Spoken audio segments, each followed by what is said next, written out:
Jesse Kriel. Please raise your hands for questions. No questions, can they go? No, I'm being serious. Ken Boller? How's it, guys? How's it, Jesse? There's been quite a lot of talk about the Wallabies sector pairing. Obviously, they did pretty well against the British and Irish Lions. They're very excited about them. What do you make of that pairing? Yeah, I think they obviously two great athletes. First of all, I think they've in the Lions series they've showed what they can do. I think both of them have got great skill sets. But for us, I think we've put a lot of hard work in over these last 3 weeks. And for us, it's about going out there and executing what we've been training, and looking forward to the challenge. Jerry, a lot's been made also of the Wallabies attack, especially in that second test where they unlocked the lines like that, and in the third test, obviously. Just what have you guys picked up from there, and what are the dangers that you have to look out for? Well, we played them last year when Joe Schmidt came in, and we were aware of. From when he worked in Ireland and the work he'd done with New Zealand, we were aware of his kind of philosophy and the way he plays, and you could see a lot of that, but you could just see it developing from last year into this year. And I think that they play some very direct rugby with an awful lot of detail, and the breakdown is a massive area of their game. Actually, just following on from that, from your time in Ireland working with Joe Schmidt, just his philosophy on the game and what you're seeing in the Wallabies, could you just expand on that?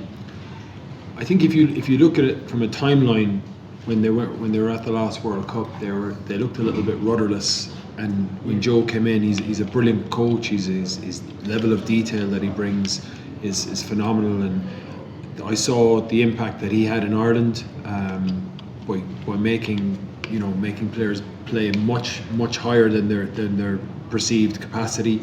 And I think he's come in and he's got a lot of he's got Australia firing again now. Were you not surprised when they sort of stepped up against the British and Irish Lions? I wasn't surprised, because I knew they were better than they showed in the first test. And I think they were a lot more confrontational. They're obviously massively disappointed to lose the second test, but they were right in the mix. And I think that the narrative that's out there now is that Australian rugby is on the up, and they'll be looking to target us and try and keep building that. Jerry, just going back to you mentioned the Wallabies breakdown.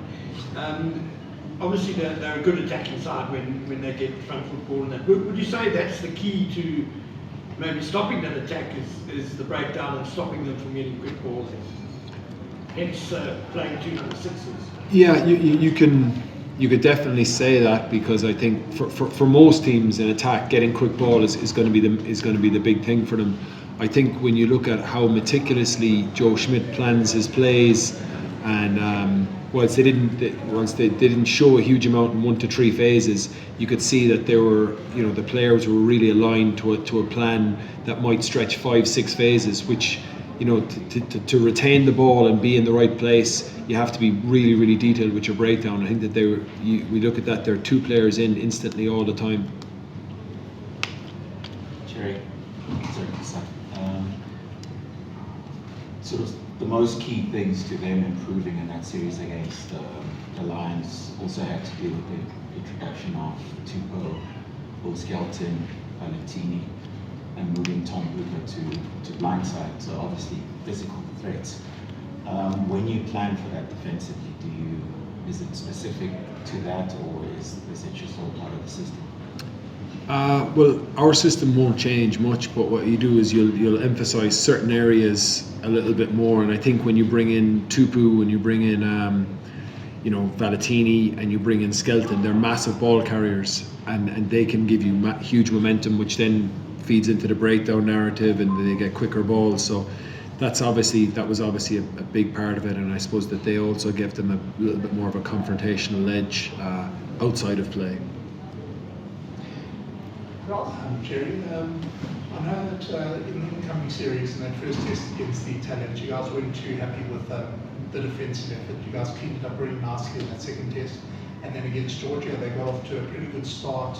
A couple of ball trials against Italy and Georgia. So has that been a specific focus these last few weeks, building up to the Rugby Championship now, on shoring up a bit of that? Yeah, I think we weren't. None of us were pleased with how we performed in Italy 1, and we conceded a maul try in that game. We also conceded a maul try against Georgia. So that's something that teams pick up and they look to go after. So we've invested a lot of time into our maul defence, but I think that's. There's always going to be something for you to work on, and I think we conceded 40 points across the 4 games if you include the Babas as well.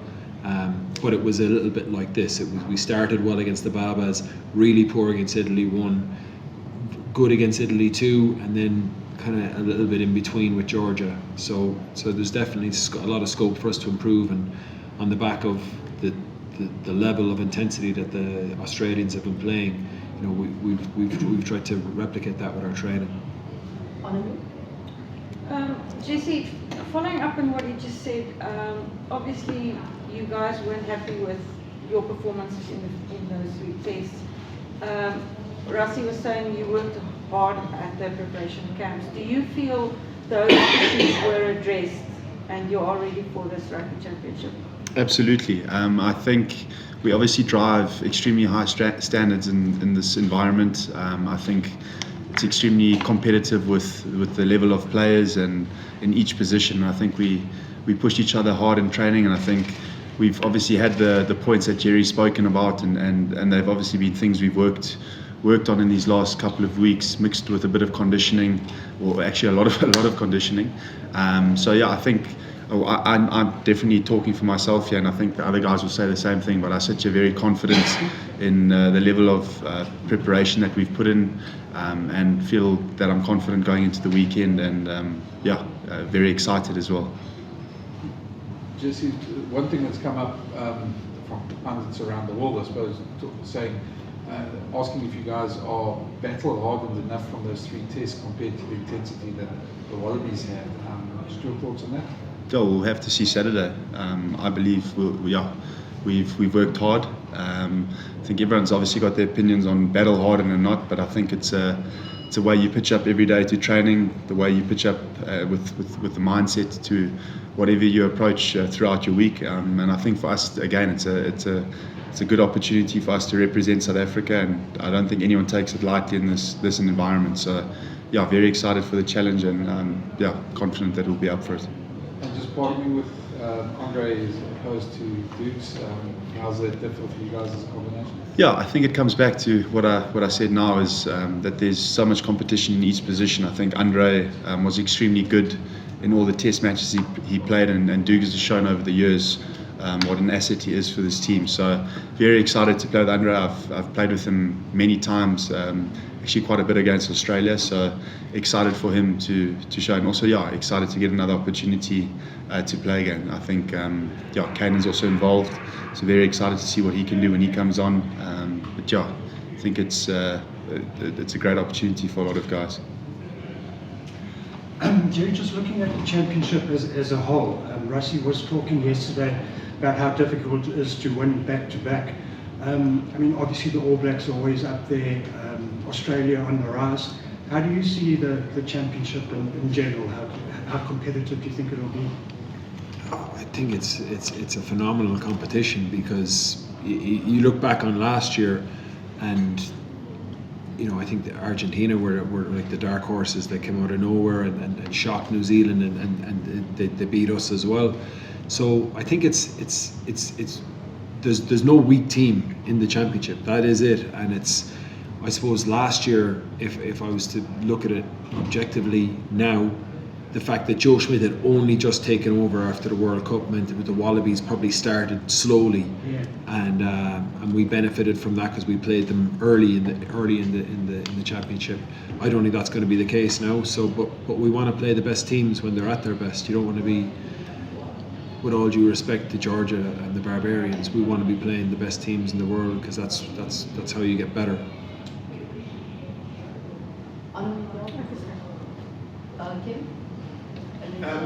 Jesse, sorry, you have touched on it, but maybe just to elaborate a bit more. You've obviously played most of your career with Damien inside of you. Andre, you have played a fair amount with him. They would seem like very similar, sort of like for like players, but are there subtle differences to what Andre brings to the party? Yeah, I obviously think I think it's no secret that Andre's ball carry. I mean, he's devastating with ball in hand.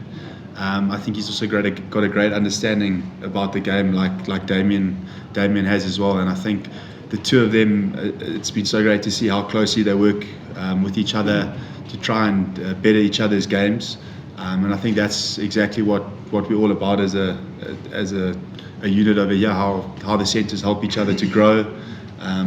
We've actually buddied up, and it's constant feedback from the guy in your same position to see where you can get better, where you can sharpen the other guy's game, and how he can sharpen your game. So I think Andre is definitely devastating with ball in hand, and it's a great guy for us to have to get the team going forward, and like we mentioned earlier, to get that attack on the front foot and get us that quick ball. So I think that's probably one of his big standouts where he's really good. Guys, before we go to some, vlog us off. So on YouTube.